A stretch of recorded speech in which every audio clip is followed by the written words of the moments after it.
Gift I need. You're faithful, faithful in all things.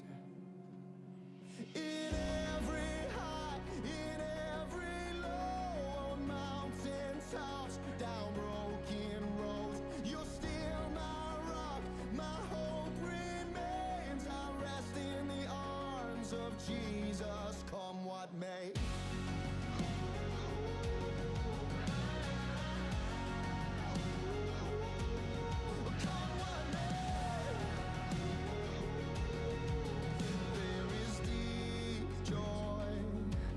You give to me. What hurt needs the healing is a holy thing. I see goodness, your goodness in all things. Yeah. In every high, in every low, on mountain tops, down broken roads. You're still my rock, my hope remains. I'll rest in the arms of Jesus. Come what may. Good morning, everyone.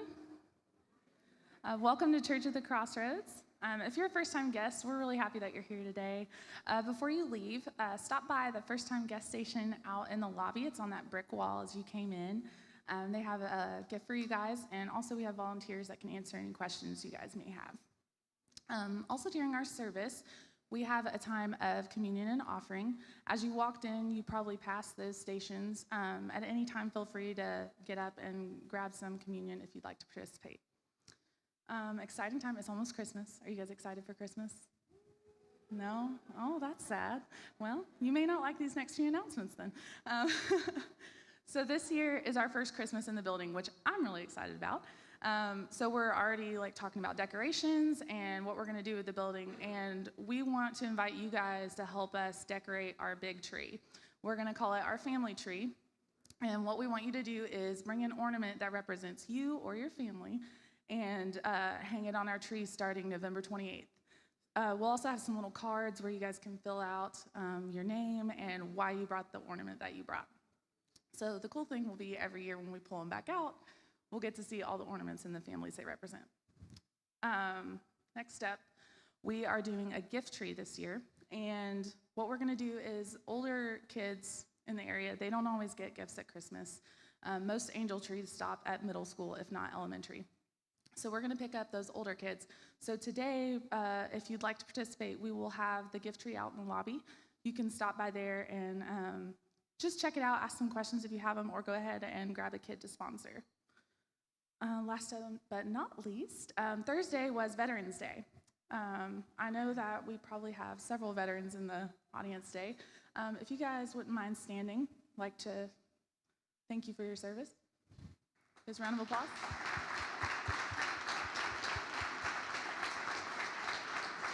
Thank you guys so much for your service to our country. We appreciate all that you've done for us.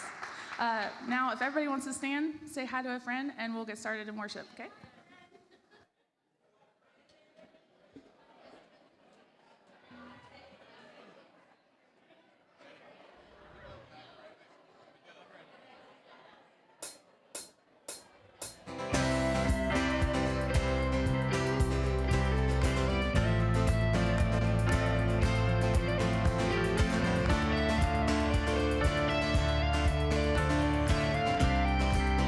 Clap with us this morning.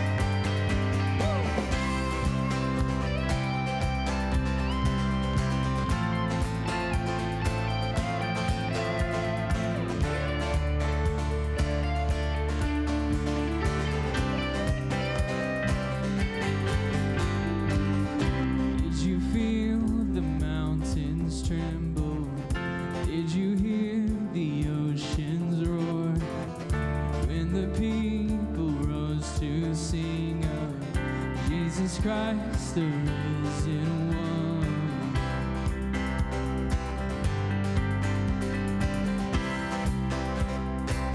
Did you feel the peace? Did you feel the peace tremble? Did you hear the singers roar? When the lost began to sing of Jesus Christ, the saving one. We can see, and we can see that God, you're moving, mighty river through the nations. Young and old will turn to Jesus.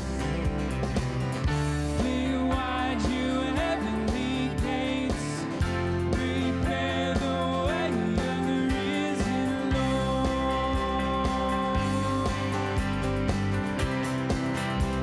Open up. Open up the doors and let the music ring. Let the streets breathe out we're singing. Songs that bring your hope and songs that bring your joy. Dancers who dance upon injustice.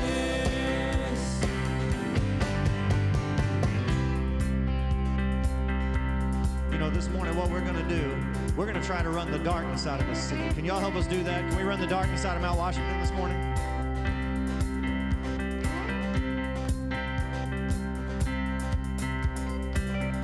Do you feel the darkness tremble when all the saints join in one song? And all the streams flow as one river to wash away our brokenness. I don't think the darkness is scared yet. I think we got to sing that again. We got to run it out. Can y'all do it? Loud as you can. Here we go. Do you feel the darkness tremble when all the saints join in one song? And all the streams flow as one river to wash away our brokenness. Here we see, and here we see that God, you're moving. Time of jubilee is coming when young and old return to Jesus. Fling wide you heavenly gates, prepare the way of the risen Lord.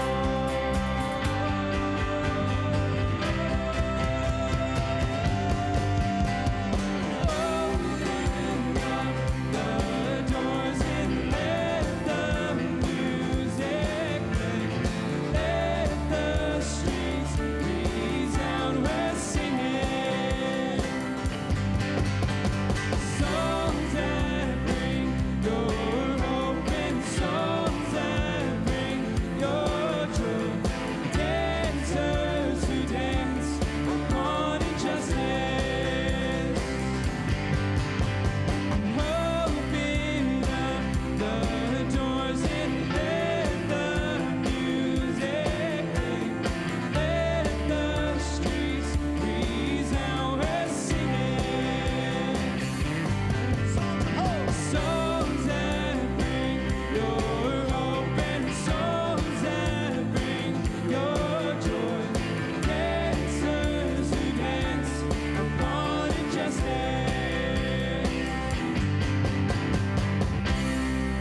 All right, lift up some shouts this morning. Let the King of Kings hear you. Amen. All right, you may be seated.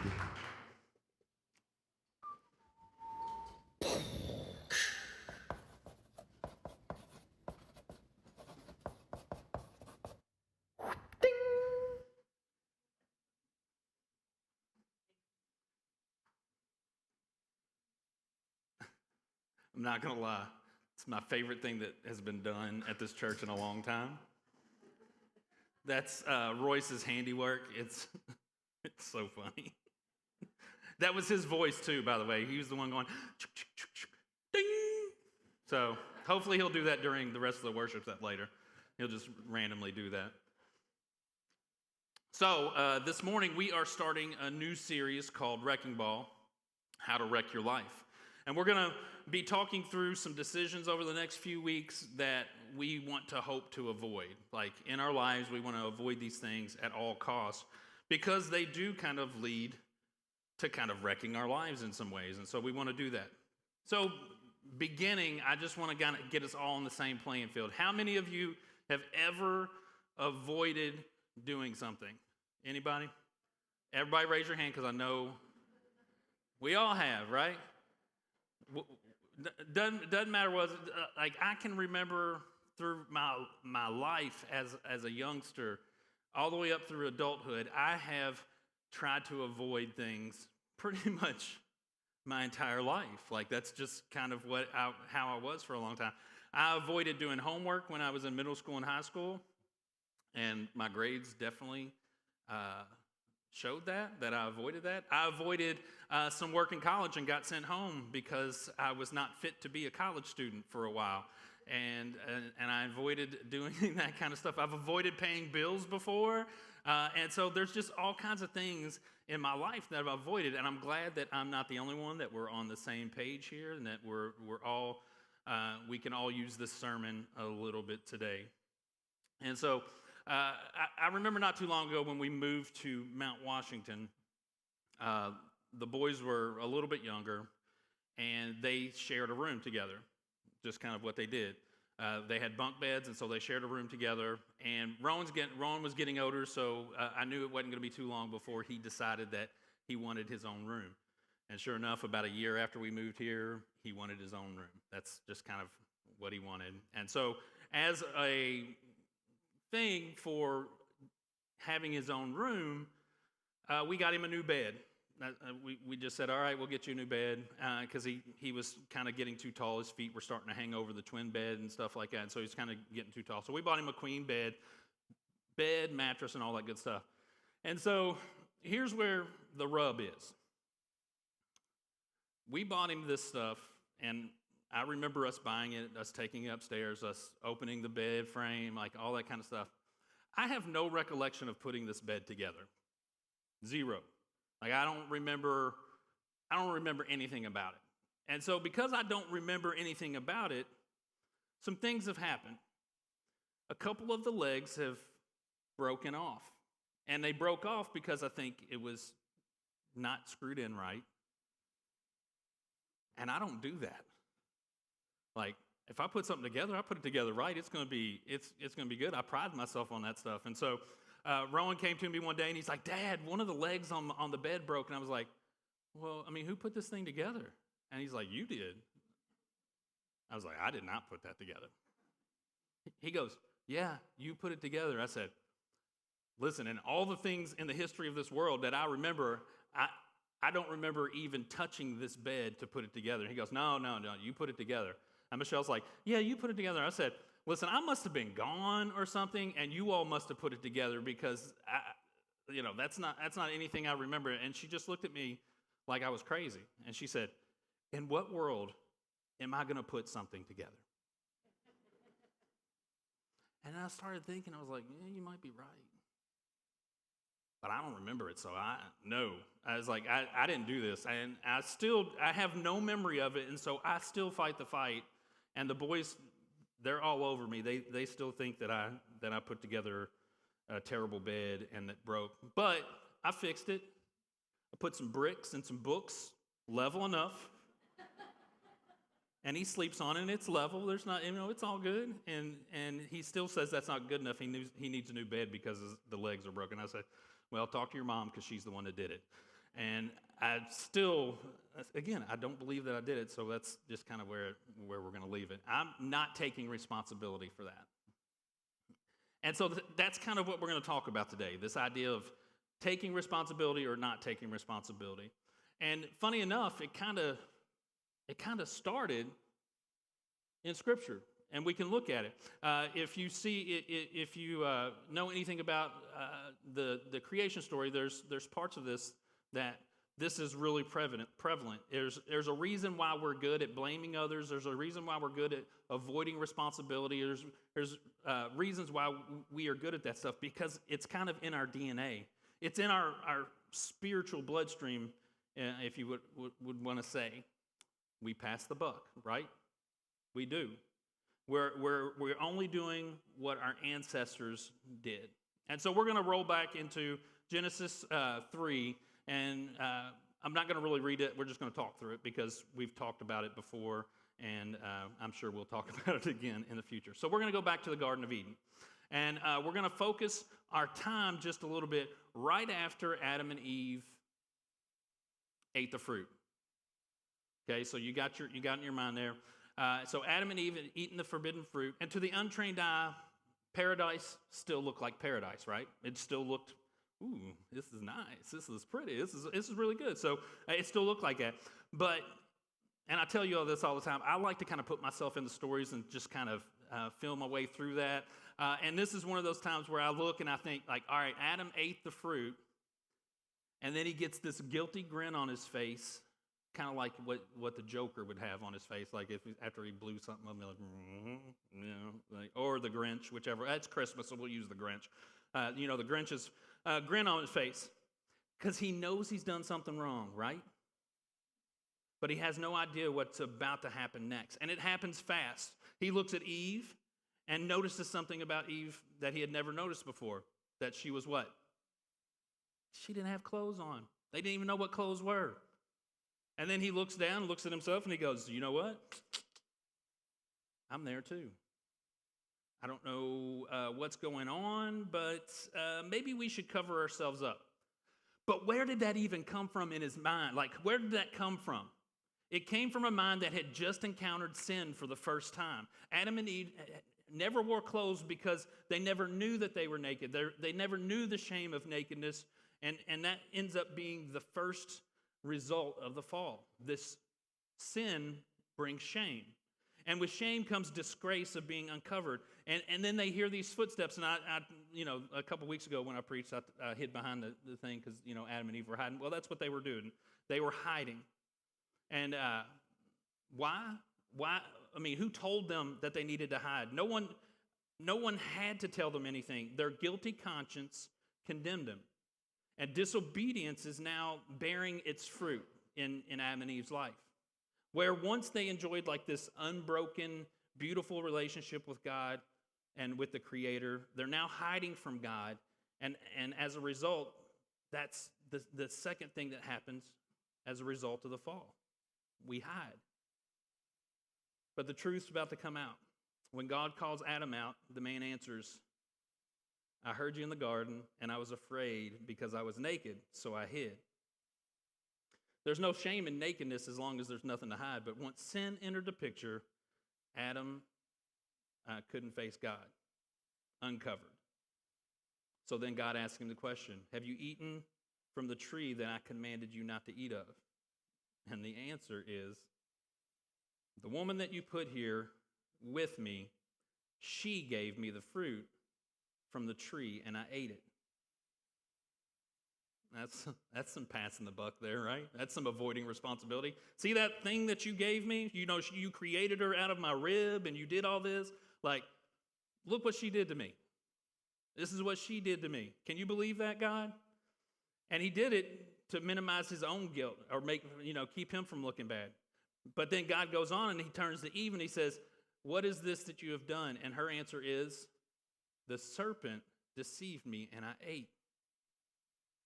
So the tricky thing about both of these answers is they're both true. Like, Eve did kind of, give Adam the fruit. She did do that. Eve did tell the truth about the serpent deceiving her. But both were making excuses as a means of what? Avoiding personal responsibility, right? That's what they were doing. They were avoiding responsibility. As long as Adam could blame Eve, he didn't look so bad. And as long as Eve could blame the serpent, she looked like an innocent victim, right? That's what she looked like. But blaming others is the third result of the fall. Like, we blame people. This explains so many things. First, it tells me like that the tendency to blame others is deeply ingrained in our human nature. It's just there. It also tells us that if we're left to ourselves, we will do anything to avoid taking personal responsibility for our actions. And third, it also tells us that blaming others is nothing more sometimes than a subtle twist of the truth, right?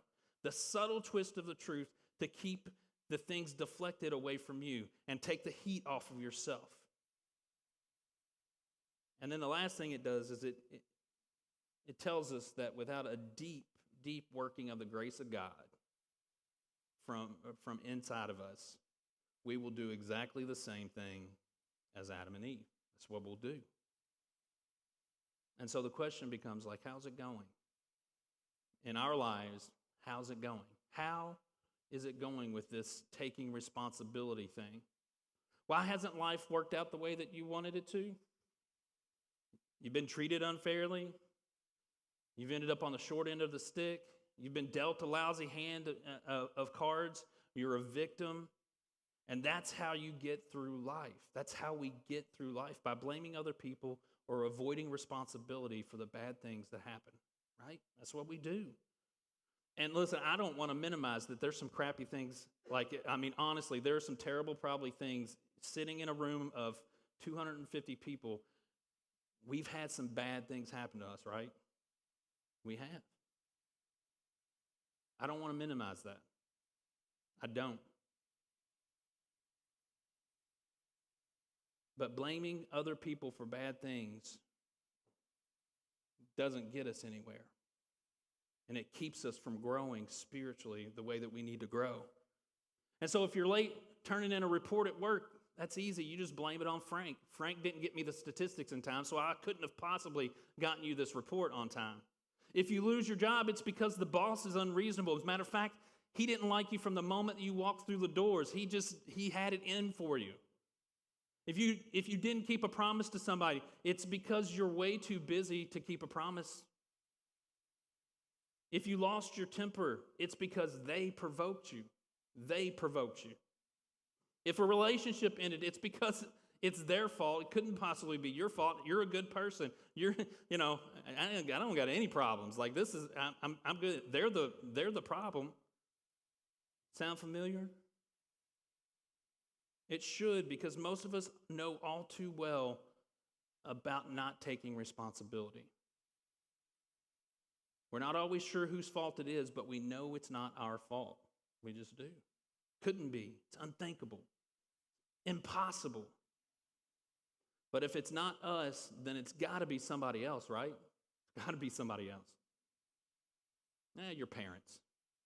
My dad's sitting in the front row. It's his fault. He did some stuff to mess me up. My mom, she did some stuff to mess me up too. Just kind of their nature. They were young kids having young kids, and like, you do things and you don't know what you're doing. Could be their fault. They just did, all my problems, all my psychological problems are their fault. They're not mine. If it's not your parents, maybe it's your brothers and sisters. Maybe they treated you bad. Maybe they just didn't treat you right. You're always being overlooked. Maybe you're the middle child and you know how being overlooked is. We all do. Like, the middle children definitely do. And we can have a moment about that later if y'all want. Well, maybe it's your grandparents. Maybe your grandparents. Maybe you spent a lot of time with your grandparents and they just messed you up. Or maybe it's the friends that you hung out with in high school. Like, your friends in high school they just corrupted you in a way that, like, you are the way you are because, of who you hung out with. I've got it. I've got the best one. Maybe it's your husband. He's an insensitive jerk anyway. Selfish, always doing what he wants to do. Maybe it's your ex-husband. You can blame it on your ex-husband. Maybe they're that way. Or you can blame it on your wife. She's far from perfect. She's naggy. She gets on your nerves. Like, blame it on her. It's all, that's their fault. Or maybe it's the people you work with. They're all backstabbing jerks anyway, so maybe it's their fault. It's all their fault. And it goes on and goes on and it goes on. We're innocent, right? It's not our fault. Just ask us. But here's the deal. At some point in your life, in our life, we have to stand on our own 2 feet. Right? You want to stop the wrecking ball from just knocking you around and completely destroying you? Then it's time to take responsibility for who you are. and more importantly, what you can become through Christ.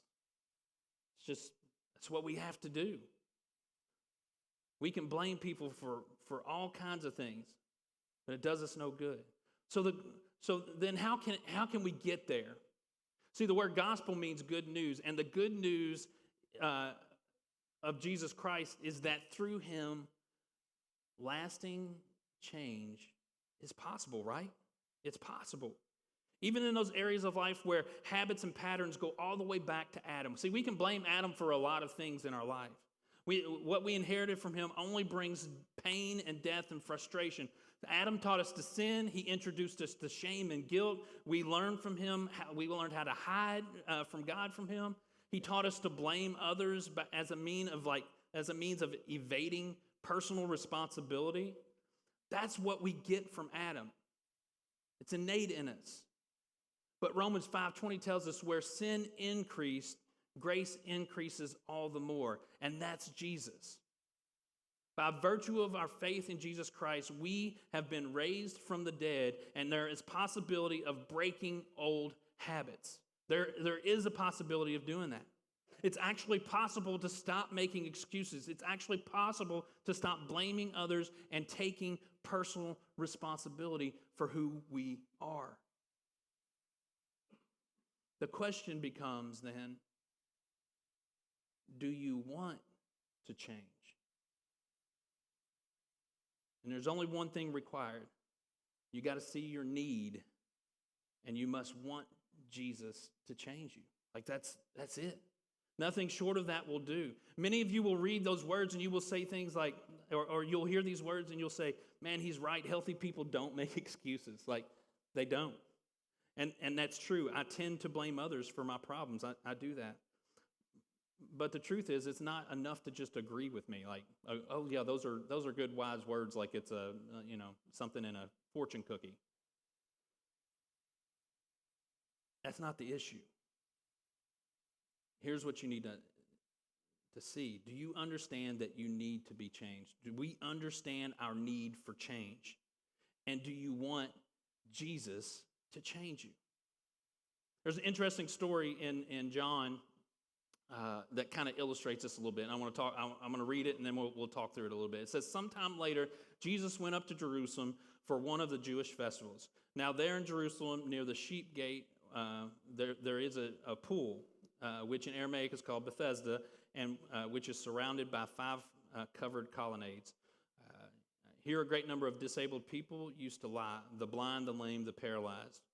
One who had been there had been invalid for 38 years. And when Jesus saw him lying there and learned that he had been in this condition for a long time, he asked him, do you want to get well? And on the surface of that,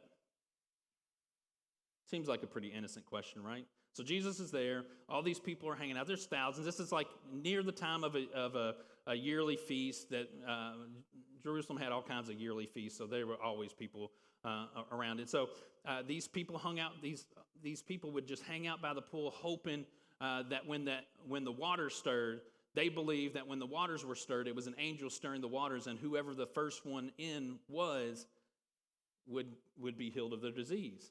And so you would be hanging out with all these other paralyzed, sick, blind, all these people just hanging out, just together, doing their thing.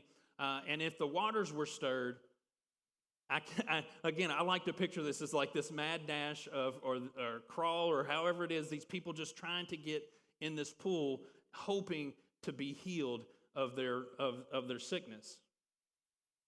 And on the surface, it seems to be a bizarre question, because who in the right mind wouldn't want to be healed, right? Who wouldn't want to be healed? That's the ultimate thing. I don't want to be sick. I don't want to be blind. I don't want to be paralyzed. So of course, I want to be healed. Why do you think I'm here? You don't understand the problem, Jesus. Every time the water is stirred, somebody else beats me to the water. No one will ever help me. They just push me out of the way. Have you ever heard something sadder? Nobody will help a paralyzed guy. I mean, come on. And really what I think Jesus was doing, he was trying to see if Jesus really, if this dude really wanted it. You know, he wanted to see, like, do you want to be well? Do you really want that? I was talking to Rowan the other day. Rowan's my oldest son. He plays basketball. And he loves basketball. He eats, sleeps, drinks basketball. That's all he wants to do is, play basketball, all that stuff. And so we're talking, and one of the questions I ask him is, do you want it? It's always the question I ask him. I was like, do you want it? And he would always say yes. And I was like, do you really know what that means to say that you want it? I said, if you want to be on the basketball team, great, you've succeeded, and you just kind of want to hang out on the team and be a part of the team and get to, some random playing time every once in a while. Oh, that's great. Then you're there. You don't have to do anything else. You don't have to work because you're already there. You've already got it. You're taken care of. You're on the team. You get to wear the jersey. He's in 8th grade, so he's going to get a poster of himself hanging up that he's going to probably, knowing him, he will hang it up in his room and just like stare at it all the time. It's just kind of the way he is. And so, like I said, you're there. But he's like, no, Dad, I want to be good. And I said, you know what that takes? Like, do you really know what that takes to want to be good at something? You got to get uncomfortable. And he's like, what? What do you mean? I was like, you got to be uncomfortable. I was like, instead of coming home and playing on your Xbox, you should probably come home and go out and get up some shots, work on your dribbling, do all this stuff. Like, it's going to take some sacrifice. It's going to take you to be uncomfortable. But if you want it, you've got to go after it, and you've got to be willing to do it. And this is kind of what Jesus is saying. He's telling this dude, he's like, listen, do you want to be well? Is that really what you want? So if that's what you want, then you have to stop blaming others for your problems. I have the power. Jesus is saying, I have the power to make you well. I have that. But I will not exercise that power until you want to be well. And if I make you well, guess what? You can't sit here and gossip all day. You can't sit here and just be hanging out all day. If I make you well, you can't be a beggar anymore. If I make you well, you can't use your illness for special treatment. If I make you well, you will not get sympathy anymore. There is a price to be paid for being well. And do you want to pay it? That's the question he's asking that dude. He said, do you really want to be changed? And if the answer is yes, then guess what? A miracle can take place, right? A miracle. And if the answer is no, Jesus is saying, like, I can't even help you. If you don't want to be well, then I can't help you. And here is the truth. And we all know it. Change is hard. Some of us have been the way we are. I'm 45. I've been the way I've been since I can remember. I'm stubborn. I don't like to admit when I'm wrong. I don't like to take responsibility for putting a bed together wrong. Like, that's who I am. That's innate in me. And to change that means to admit some things to myself. And sometimes that's difficult. It's scary because you get comfortable with the way you are, right? You get comfortable with who you are and how you go about doing things, and you get comfortable with being able to avoid taking responsibility for things. We get comfortable with that stuff.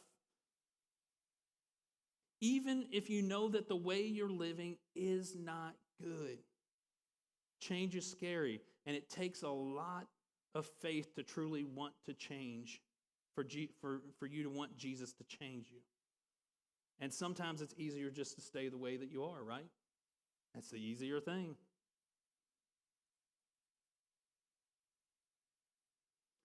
And I don't say that to frighten us. I say it to point out the truth that Jesus is a perfect gentleman. He is. He's a perfect gentleman who will not barge into your life. He won't do it. He won't barge into your life unless you invite him in. 100%. He will not change you unless you want to be changed. And so how do we make it happen?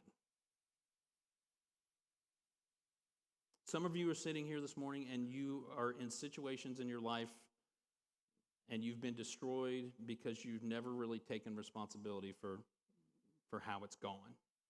You've deflected and deflected long enough, but here's the gospel. In Jesus, we can be changed. We can be changed. That's what grace is all about. He takes the debris from our life, and he can rebuild us differently. He takes people who have no hope and gives them hope and a future. He takes people who are down on their luck and makes them recipients of grace. This is what Jesus does for us. Many of you feel like total failures. You've tried, and the harder you try, the more behind you seem to feel like you get. And in some ways, it's probably true. You're covered with debris from a repeated strike of the wrecking ball. Keeps hitting your life, keeps hitting your life, keeps hitting your life, keeps hitting you.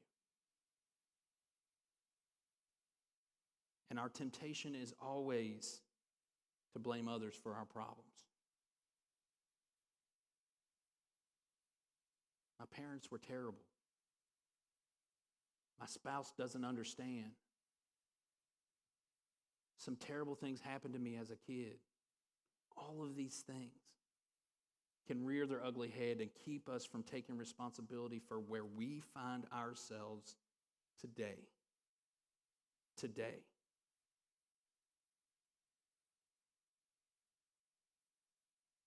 And if you keep throwing the debris on other people, it doesn't make you clean, it just gets them dirty. You keep piling it up around them. But the truth is, if we're willing to accept responsibility in our life, then Jesus is willing to come in and do this miraculous work in us. He can redeem your failures and your mistakes, and a new life can be built. He can do that. That's what grace is all about. But we've got to stop throwing this stuff on other people. We finally have to say, this is mine. I got to own this. Whatever it is. And in your mind, you know what it is. You've been deflecting it. You got to own it. Not anybody else's. You have to own it. And then and it's one of those things like this work of redemption will begin if you own it. And when Jesus has his work done, something beautiful will begin to form out of these mistakes and these ways of avoiding responsibility that we've been using over and over and over again. Listen, Jesus can do some miraculous things. We just have to be willing to take responsibility. Let's pray.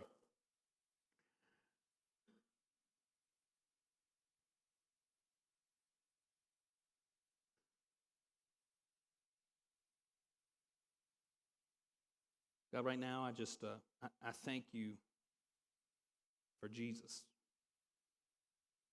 I thank you that through Jesus that you are a builder. My prayer is that you do your work into our hearts. And help us understand that avoiding responsibility only costs us. My prayer is that this debris that's built up all around us is that you can take that and you can build it into something new. Pray for forgiveness for just doubting your power at times and thinking that my way is the best way.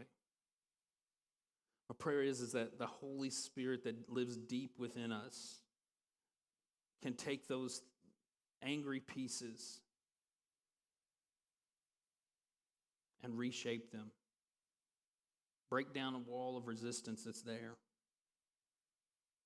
Help us to take responsibility for our lives and to own our own mess.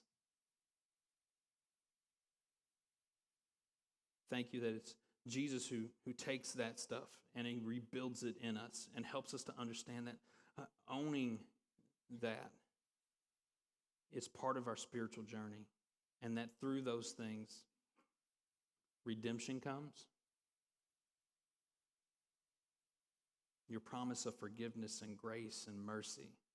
I'm just so thankful for that, Lord.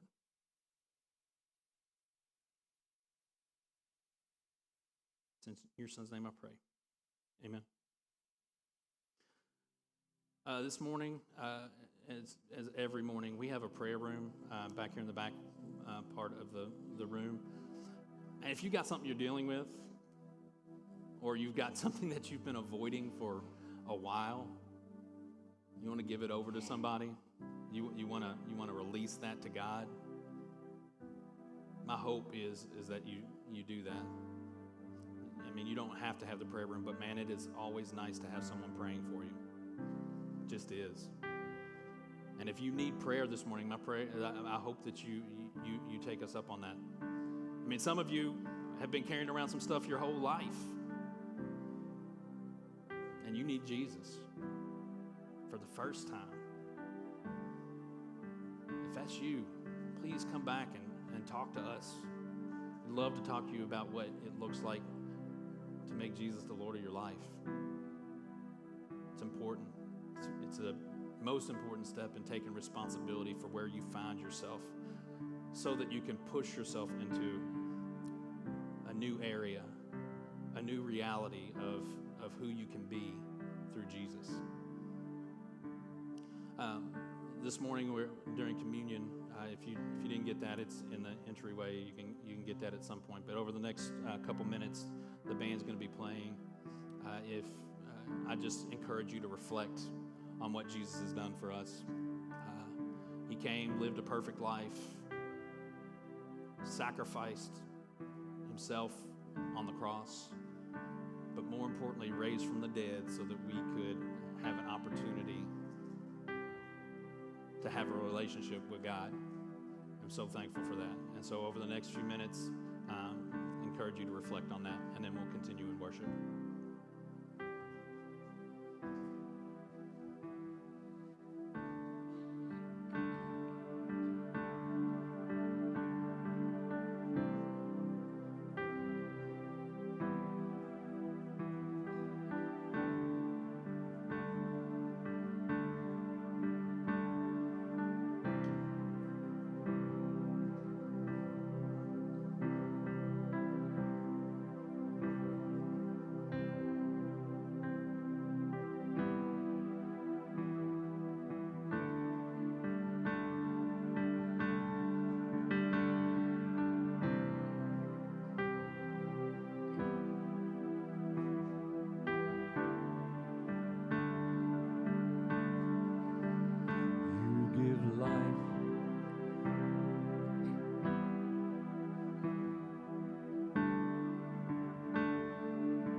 my voice to sing. Oh, your love is strong. Oh, your love is strong. Oh, your love is strong. Oh, your love is strong. Close enough to hold me near. When fear is crippling, safe enough to be my home. When my world is crumbling, I have come to know a love stronger than the grave. And in my darkest hour, raise me up from death to life now. The resurrection power. Oh, your love is strong. Oh, your love is strong. Oh, your love is strong. Oh, your love is strong. His love is strong. Oh, your love is strong. Oh, your love is strong. Oh, your love is strong. Oh, your love is strong.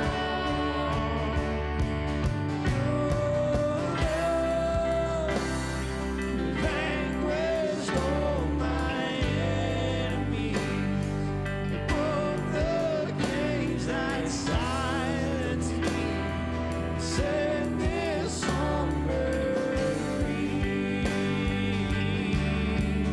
I sing for all the love you've given me.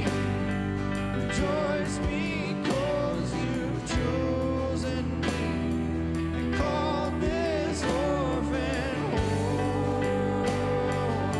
Sing it again, your love. Vanquished all my enemies. It broke the cage that silenced me and set this songbird free. I sing for all the love you've given me. Rejoice because you've chosen me. Call this orphan home. Oh, your love is strong. Oh, your love is strong. Oh, your love is strong. Oh, your love is strong. Let's sing that again together. Oh, your love is strong. Oh, your love is strong. Oh, your love is strong, strong, strong. Oh, your love is strong.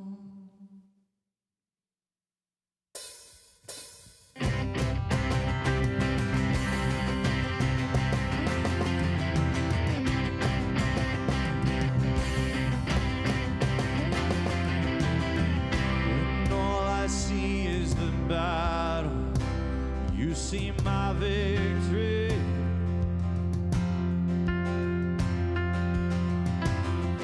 When all I see is the mountain, you see a mountain move. And as I walk through the shadow, your love surrounds me.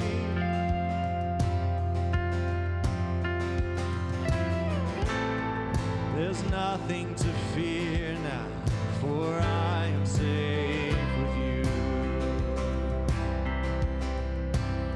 So when I fight, I'll fight on my knees with my hands lifted high.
Remember to take responsibility for your life this week, okay? We're all adults. Let's get it together. Take responsibility, okay? Love you guys. Go in Jesus' name. Shepherd, I shall not want. He makes me lie down in green pastures. The Lord is my shepherd, leads me to still waters, and he restores